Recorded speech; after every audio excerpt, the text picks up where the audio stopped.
Scott Proctor with Meridian Magazine. I'm here in southwestern Oman on the cap of the Arabian Peninsula. This is a very remote location.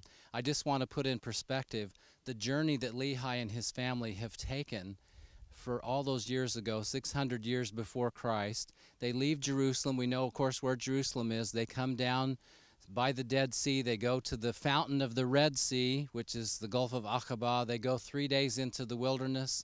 There is the Valley of Lemuel. And then they go various places along the way. If you read the record carefully, you'll see that they stop for a time in places and they're growing crops. They're growing their seeds so they can have food for this long and arduous journey. We know that they were at least 8 years in the wilderness between Nahum and this place. That was the most difficult part of their journey. And that was skirting the empty quarter through the most miserable wilderness practically on the whole earth. And then they come to this very remote location. To this day, it's remote. It's not accessible by road. We had to come here by boat, or we would have had to come down through the canyon from the high desert and would have had to make a very arduous journey to get to this very place. Conditions here are good for them to build the ship. All the criteria of Nephi's account are here, but it's very difficult for us. The temperatures soar to very high degrees every day. There are lots of snakes, bugs, everything that you don't like to deal with. But the Lord had prepared all things here, the fruit, the timber, the fresh water, everything here to make that ship and to begin to prepare to make that long journey to the promised land.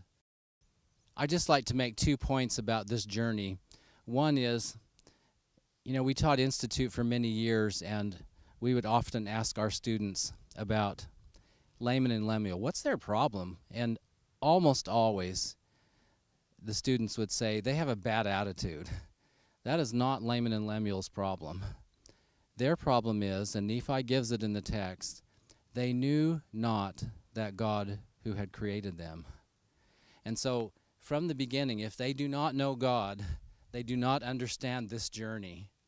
And the second point is, the Lord said, ye shall know in this journey, which we've come all this way from Jerusalem to this place in remote southwestern Oman, ye shall know that it is by me that ye are led. And this is one of the great lessons of that epic journey and that wilderness experience, is that they come to know God. They know that it is by Him that they are led.